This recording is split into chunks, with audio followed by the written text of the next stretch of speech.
I thought that Groundhog Day happened in February, but last night it really felt like the same thing over and over and over again. Am I Bill Murray?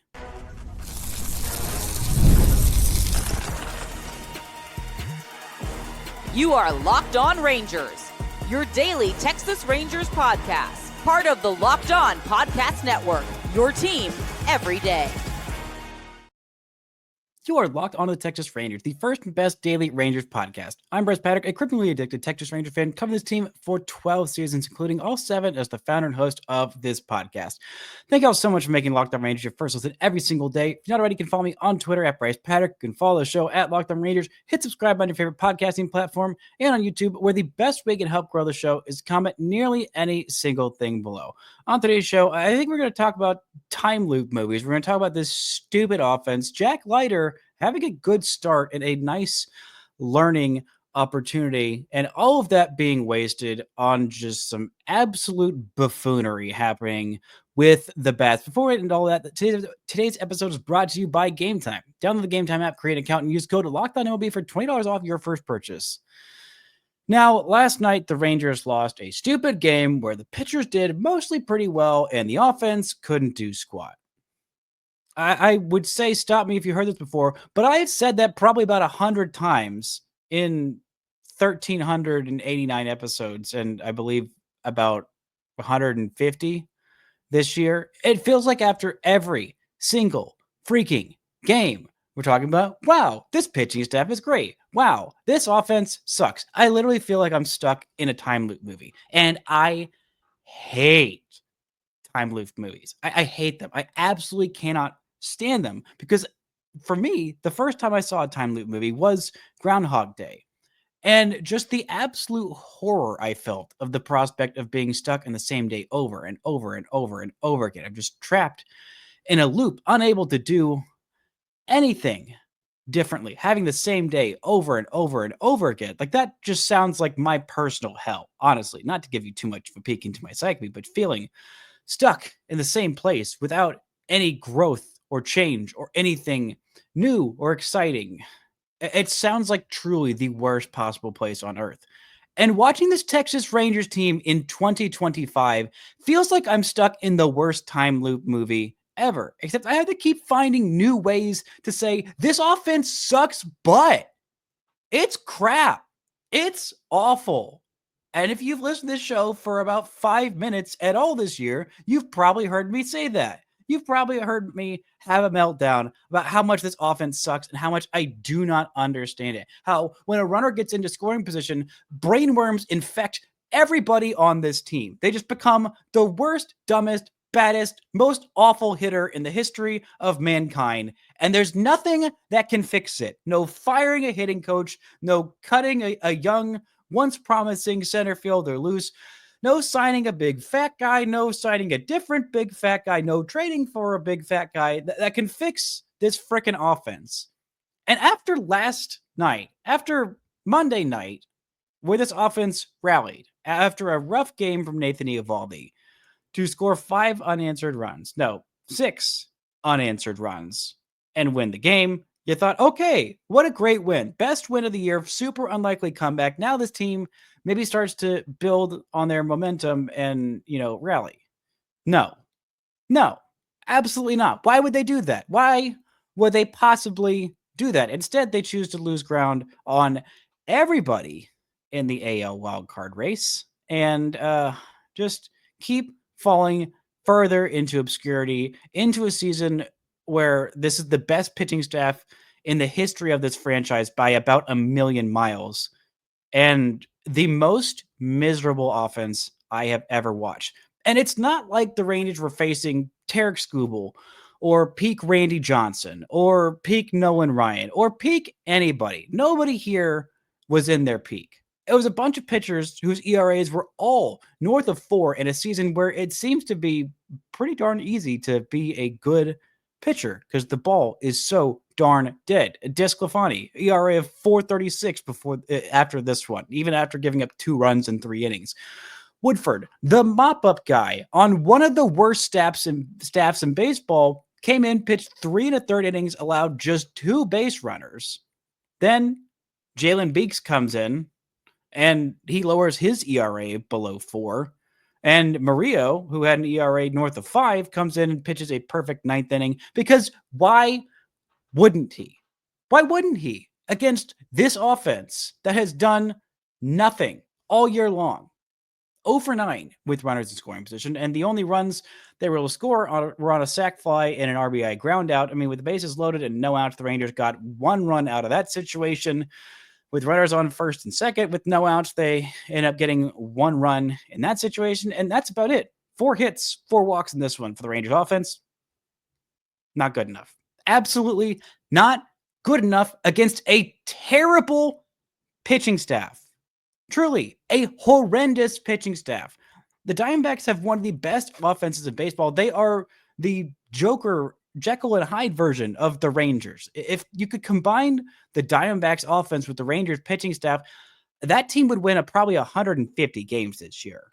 Honestly, that's how darn good the Diamondbacks offense has been and consistent their offense has been. And that's even after they have already traded away 2 of their cornerstones in Josh Naylor and Eugenio Suarez, who were keeping this offense running. And it doesn't really matter because the guys who plugged in for them, I mean, Tyler Locklear had a multi-hit game, and Blaze Alexander had a massive, massive homer. And, well, Ketel Marte is still absolutely an incredible player, driving in 2 of the whopping 3 runs that the Diamondbacks scored in this one. Rangers, a whopping 2 runs in this one. I'm so exhausted by this team. I truly am running out of energy to find new ways to scream about how much this offense sucks. I mean, just fire everybody. They already fired everybody. They already fired the hitting coach. They already brought in a podcaster, but maybe bring in a different podcaster. I don't know. Maybe bring in a skating coach from an NHL team. I don't know. Go find a badminton coach that teaches how to swing a thing correctly. I'm lost. I am lost. This team is lost. Offensively, it looked like maybe they figured it out for a hot minute. And then as soon as you think they're turning a corner, they turn another corner right into an alley full of poop.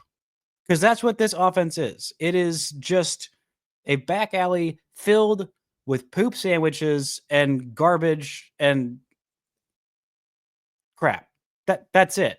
Yeah, look at how eloquent the professional wordsman is trying to find words to describe this offense. I ran out of words to describe this offense sucking about halfway through last year because I have been stuck in a daggum time loop movie for nearly 2 years, and I want out. This show is brought to you by OpenPhone. If you're running a business, you know that every missed call is money left on the table. Think about the last time you had a service emergency, like a burst pipe. The first plumber didn't answer. Did you wait? No, you called the next one.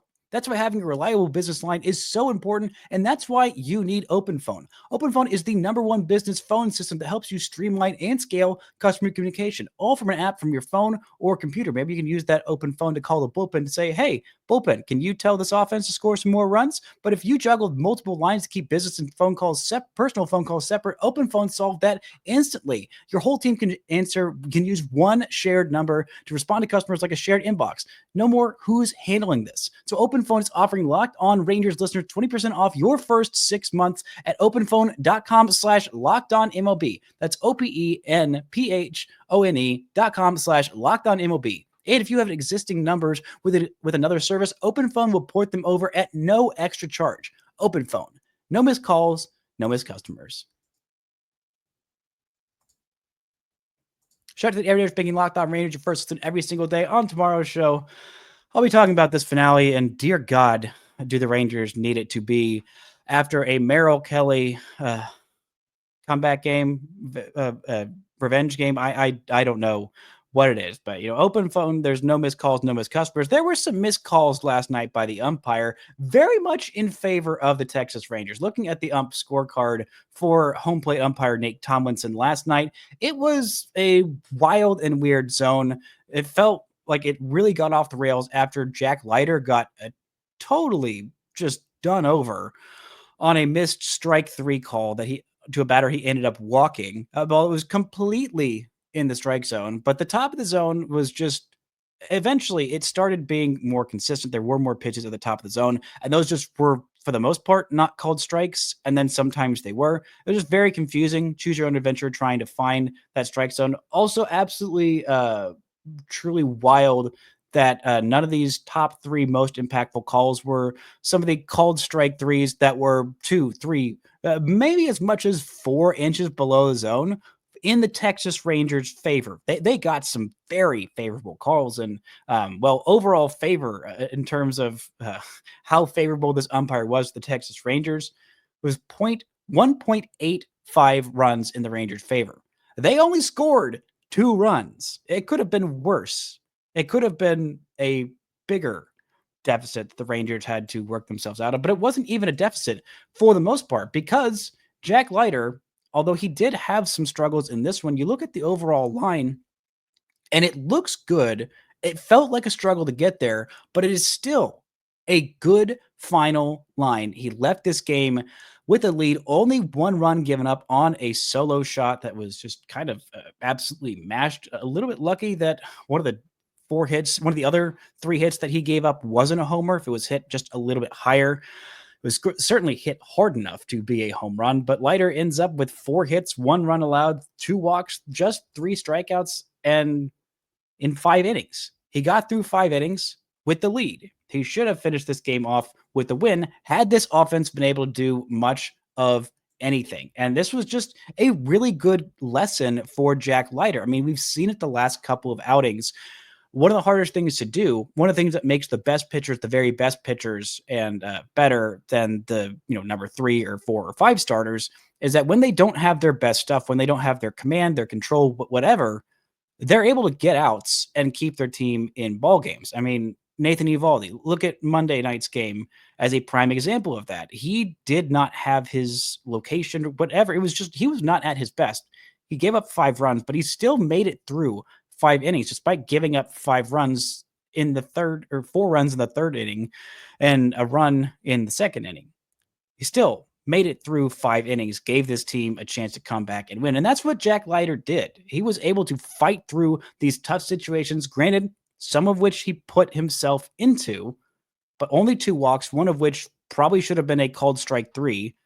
And God, if Jack Leiter had gone through a start with just 1 walk, I would have been absolutely ecstatic. Maybe had that gone differently, he would have gone out there for the 6th inning. He wouldn't have had to ratchet that pitch count up as far as he did in those first 4 innings. But hey, 91 pitches, 5 innings, 1 run. Good outing. It is a learning lesson because the last couple of times we've seen Jack Leiter not have his stuff and get off the rails. He'd start very, very hot, but he'd start to get himself into trouble. Just try to be too perfect, just yanking non-competitive pitches all over outside the zone and not forcing hitters to swing the bat, put the ball in play, or attempt to put the ball in play. Because this guy's got such a nasty live fastball. His stuff is just so darn good. It's just a matter of not trying to overthrow it. Just get it in the dang zone, Jack. Just stay in the zone. Different commercial popped in my head there, but no free ads on this show. But Jack Leiter, I'm just so impressed by his, ability to learn and grow and get better when he's not having his good stuff, which, can happen on occasion. I'm surprised he didn't use the, sinker a little bit more. I really would like him to incorporate that a little bit more frequently, just because it gives hitters such a different look. It was such a massively good pitch for Hunter Brown, who has a pretty similar profile to Jack Leiter, and just in terms of the just absolutely nasty 4-seam fastball that for the first couple years got kind of crushed because they were too reliant on it. And I think at using that sinker a little bit more, adding it in general to keep hitters honest has been such a revelation for him. But the changeup has been a really nice pitch for him. He got a lot of called strikes and whiffs on that 4-seam fastball. It was really working in this one. Got some good swings and misses on the slider, which I really wish he would have used a little bit more of. Got a swing and miss on the sinker. He got 1 swing and miss on the only swing that they took on a curveball. Also got a called strike there. So, overall, like pretty good day for Jack Leiter, and good to see him improving. And overall, mostly decent day from this bullpen. I mean, Cole Winn coming in and getting 3 strikeouts. He lowers his season ERA to 0.95. And I was talking with Grant Schiller, who I'm hoping to do an episode with at some point next week, just to talk about the farm and things like that, which I'll talk about the farm on Friday. So I'm going to be out of town, and I'm just going to go ahead and record and get out of here. And hopefully the Rangers can send us into that off day, into this next series on a good note. But we were talking about Cole Winn, and I asked Grant, I was like, is Cole Winn good now? I mean, the numbers say absolutely yes. Yes, he has been incredible so far this year. You have a 0.95 ERA in 22 games, 28 in the third innings. You're not bad. By no means are you bad. But he had a kind of similar start to last year in that he had, 7 or 8 games to start his major league career on a scoreless inning streak. And then the next 5, he was just bad. He finished the year with a 7.79 ERA. And again, it was kind of similar. He was walking a few too many guys. He wasn't getting, actually last year he wasn't walking too many guys. He just ended up giving up a whole lot of hits where he wasn't doing that earlier on. He wasn't getting a whole lot of swings and misses. I mean, less than a K per 9. He's at that again this year, 23 Ks in 28 in a third innings. But I think we kind of both landed on the fact that he's anything is a huge, huge developmental win for the Rangers, given how far he fell off in the last, 3 years from, I believe it was 2021, where he was the Rangers pitcher of the year. And then 2022 came along and he kind of forgot how to throw strikes outside of home run strikes. And same with 2023, just kind of fell off a cliff. The fact that he even made his major league debut in 2024, after I think most of the, Rangers minor league heads had kind of written him off, and not to dump on the kid, but it was kind of justifiable in how far he had fallen off. It seemed like he was going to be the kind of guy who goes over to Japan or to Korea to kind of figure some things out, and then maybe comes over and signs a stateside deal if he has some success there. But he stuck with it. The Rangers stuck with it. Whatever they worked on, I mean, being a reliever with 6 different pitches, none of them have to be double plus the nastiest stuff ever.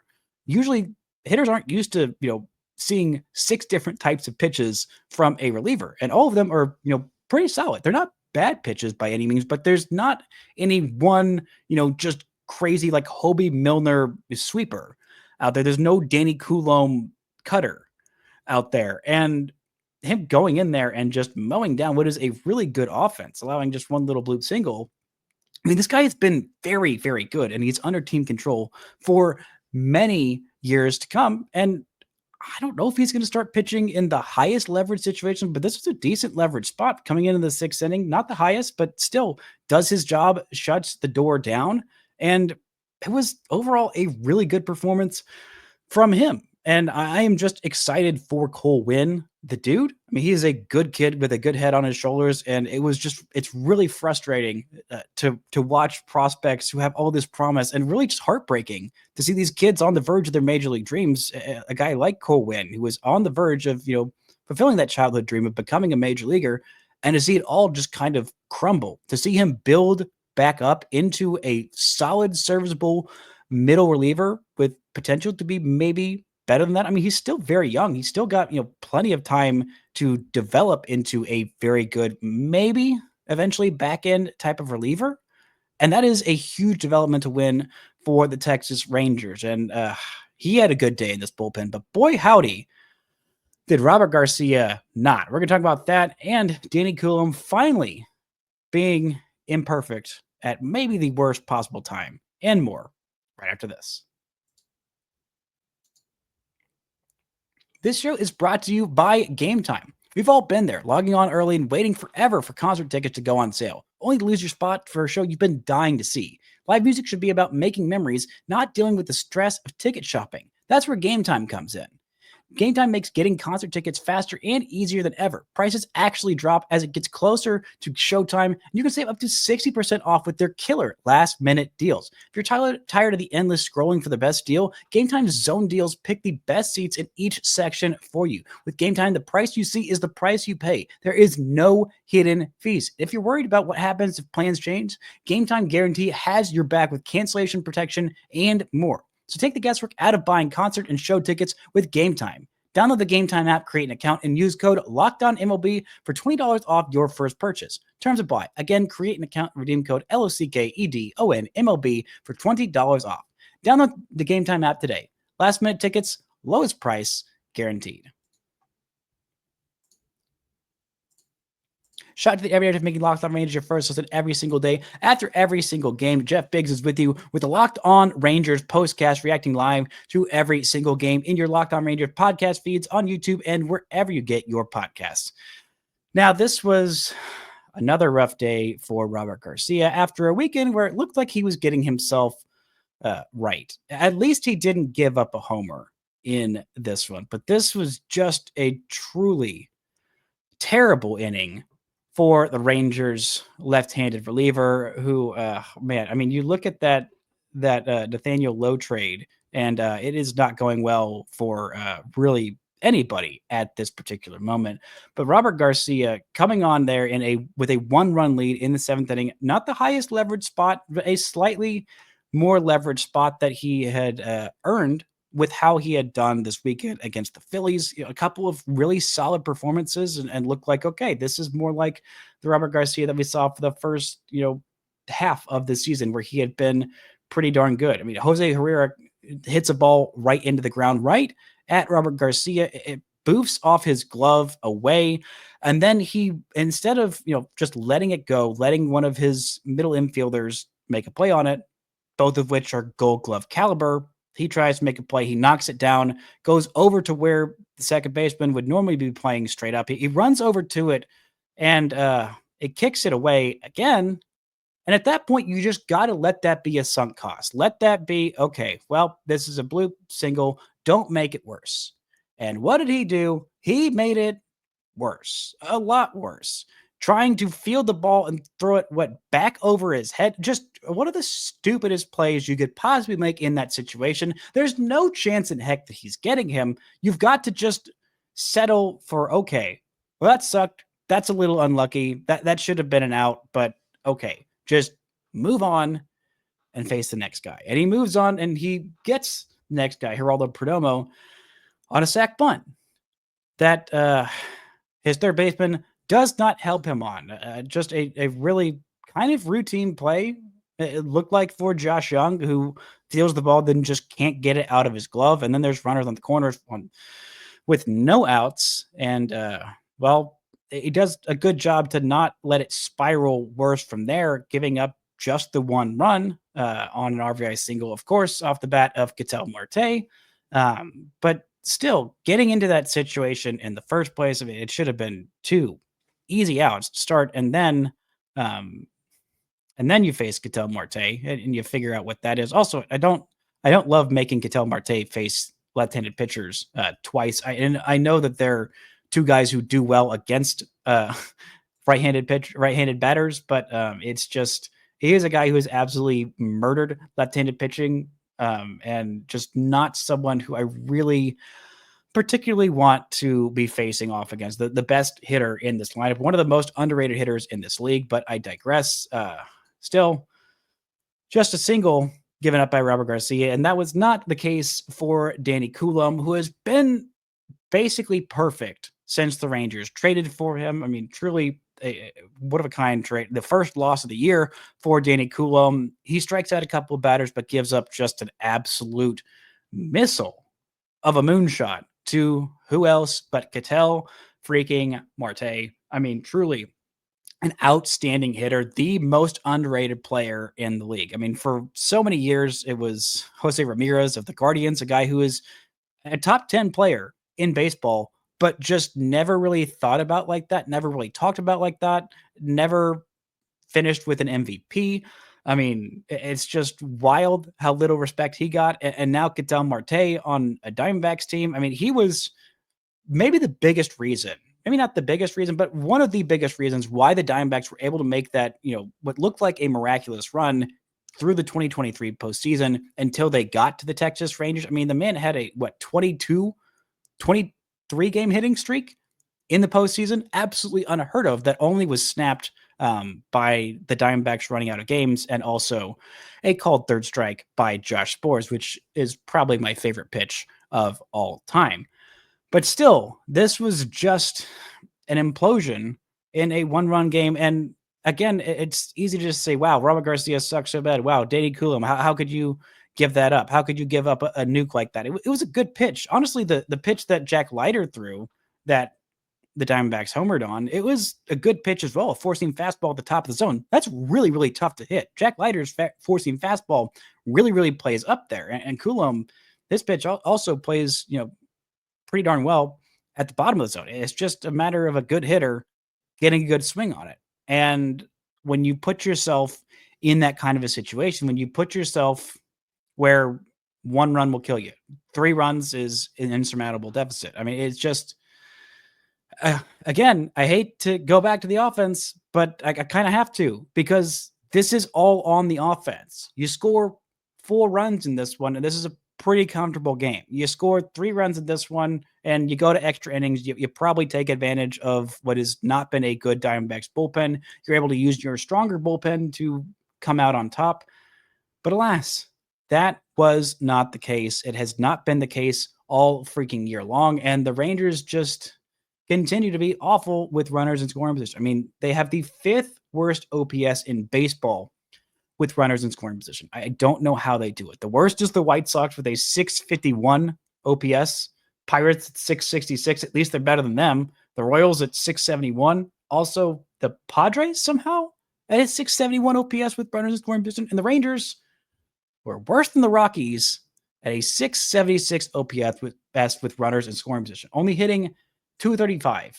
Just 235 as a team with runners in scoring position. I don't know how it keeps happening. It's not like you turn into a completely different hitter with runners in scoring position. I don't know what the meetings are like. I don't know what the situational hitting drills are like. I don't know what has infected this team to this degree that everybody, the second there's a chance to have a clutch hit, just turns into a pumpkin filled with rocks. Like, I just, truly, it is the most baffling thing I have seen in so many years of watching and obsessing over baseball. This team is confounding and infuriating, and all you have to do is be a kind of bad offense, not a horrible offense. A kind of bad offense gets this team to, 70 wins right now. That's probably what they'd be at had they had a run-of-the-mill bad offense. You look at their Pythagorean win-loss record, it's 68-53. They've lost a whole lot of one-run games,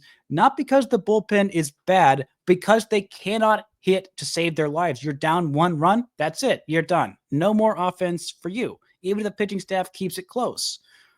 By having to use high leverage levers for basically every out, it feels like is a high leverage out.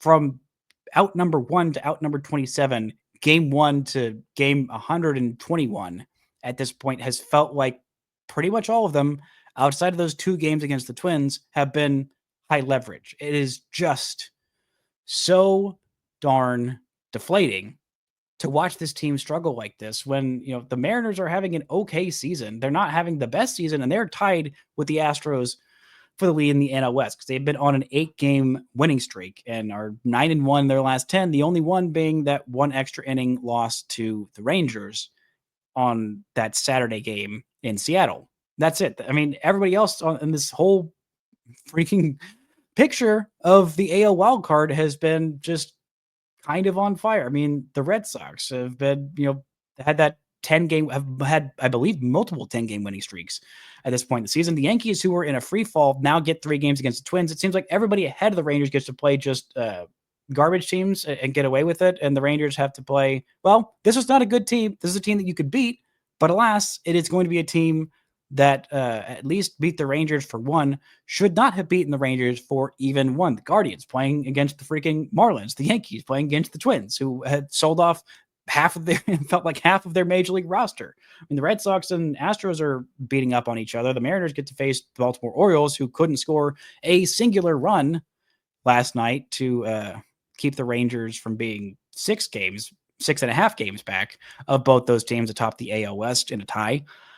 But alas, that's where the Rangers are. The Guardians, with a negative 18 run differential, have a better record than the Rangers, who have plus 59 at this point, should be higher. had this offense been even slightly okay. But again, this is just who this team is at this point. I don't know if there's anything that can fix it besides just, I don't know, brainwashing. What's there left to try at this point? There really is not much more left to try at this point. Just do better. Just hit better. Zach Gallen coming up today has been mostly awful this year. If you can't get right, if you can't get at least 3 runs off Zach Gallen, just pack it up, go home, and consider this the most miserable season, the most frustrating season of baseball I have ever watched.